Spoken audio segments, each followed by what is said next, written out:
Krishnah Marie Gravidez, Philippines! Hello world! Mabuhay! I am Krishnah Marie Gravidez at ito ang aking Kwentong Bragais.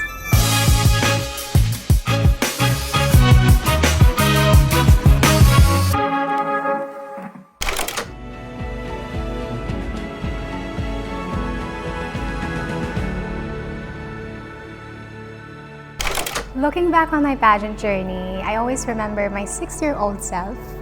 I originally came from Ilocos Sur, but I represented Baguio City. Yun yung unang experience ko in a pageant competition.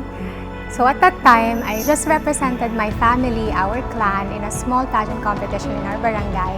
And it was my mom who made my glam. Siya ang nag-hair sa akin, nag-makeup sa akin, and there's this sudden spark in my eyes na sabi ko, ang ganda-ganda ko pala pag naka-makeup, pag nakaayos. And ever since then, I promised to myself na someday I will be a model or a beauty queen. So every time I look back on my pageant journey, I see a lot of changes, I see a lot of growth, and here we are now fulfilling the dreams of a 6-year-old. Please welcome the alluring Krishnah Gravidez. Miss World Philippines journey, I can say that it was life-changing in so many ways. Before I joined the competition, I had to make difficult decisions. But I didn't regret any of it because I can say that every aspect of that journey or my Miss World Philippines journey is very worth it. Of course, it has challenged me in so many different ways, especially in a pageant such as Miss World or Miss World Philippines. We have a lot of fast-track challenges. We have sports challenge, we have our head-to-head, it's like a debate, and we also have a Beauty with a Purpose presentations. That is the promise of kindness, and that is the world we help to build this. Just like Lord Krishna, a major Hindu deity, to build a world full of love, compassion, and protection for all. Thank you. It's kind of like an all-around competition.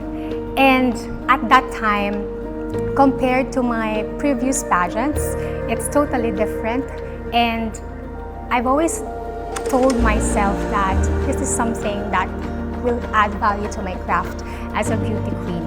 Kaya kahit nahirapan ako in some ways, I can say that it's very worth it because I've learned to see pageants in a different perspective. It is something that's not only for me. I don't just owe it to myself to win or to grow. I owe it to my community, my family, my friends who believe in my potential. Kaya ngayon, I can say that my Miss World journey is totally different. It was life-changing and I wouldn't trade it for anything else. Before yung coronation, I emptied my mind. Sabi ko, anything will happen. It's anyone's game. And I know that each candidate from different provinces, they equally worked so hard, such as me.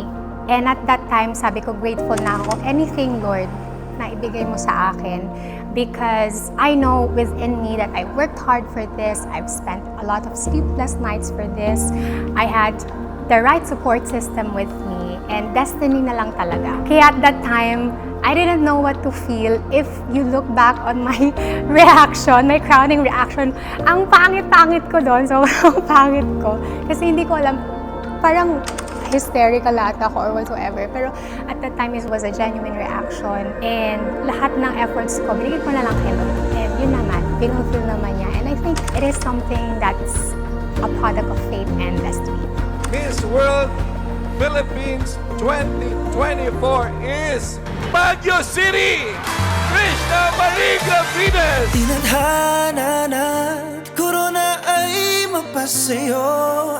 Tinadhana ka manalo. So I joined this local pageant back in the north. Before joining that pageant, gusto ko na talaga magkaroon ng Bragais kasi nakikita ko siya sa lahat ng beauty queens, sa lahat ng queens na idol ko talaga. And then at that time, sinurprise nila kami na sponsor pala yung Jojo Bragais ng pageant na yon, and they gave us pairs of Jojo Bragais. I remember at that time it was, I think, Maxine, yung platform ng Maxine. And it became my most favorite and my most sentimental pair of Jojo Bragais.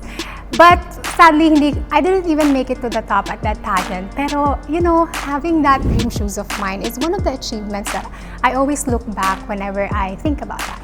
I can say Jojo Bragais is a diary for my pageant journey because it witnessed a lot of changes, a lot of struggles, a lot of wounds in my feet. Ang dami niyang na-witness. And, ups and downs, nandiyan ang Jojo Bragais for me.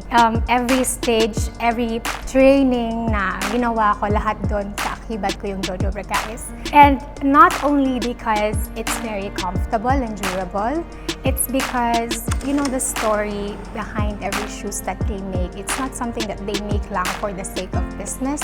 They make it for the sake of inspiring a lot of people, and that resonates with me so much. Kaya, I'm very thankful with Jojo Bragais. Every step of the way, talagang walk and win.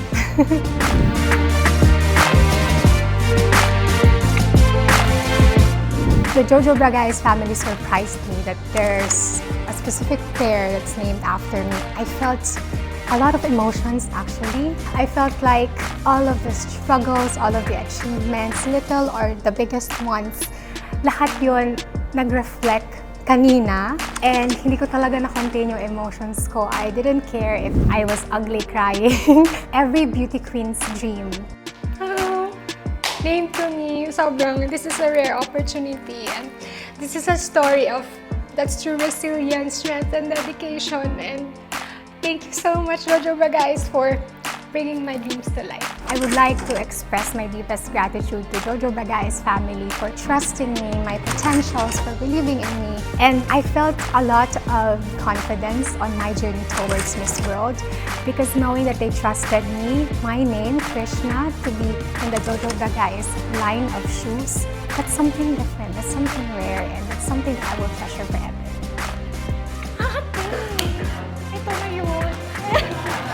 Finally! Now that I am preparing for the Miss World, or should I say 72nd Miss World, sometimes it's still unbelievable to think that I will represent the whole Philippines. I am very privileged to work with a lot of talented Filipino. For example, my wardrobe, I make sure na lahat ng nakaka-work ko or young designers pa yan, I know that every piece that I wear is a representation of their visions, their masterpieces, their talents as individuals. It's not only Krishnah that will compete there. It's the entire Filipino community, and I will be forever blessed to have that opportunity. And I will be there to do my best, 100% best, not only to represent myself or to make my family and friends proud, but most importantly, to represent every vision, every dreams and aspirations of the Filipinos.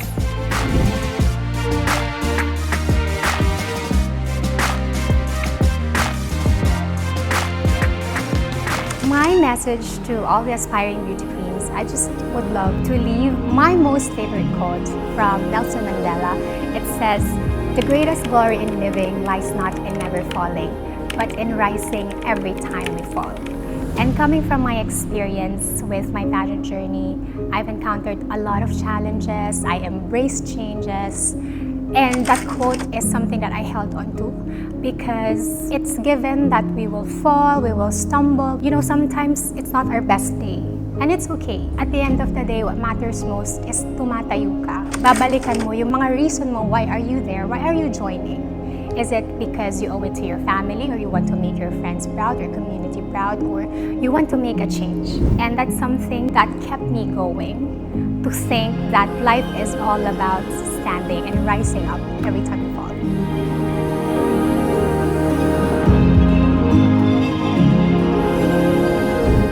To all my lovely supporters, my team Strawberries, my family, my friends, my community in Irisan, Baguio City, I just first want to thank all of you for your support and your warmest love and appreciation for me. Gusto ko lang malaman nyo na lahat yon I appreciate it, and it's giving me a sense of confidence in going to any endeavor that I have in life. Maraming salamat for not only supporting me as a beauty queen but as Krishnah, and most especially every step of the way we will walk and win.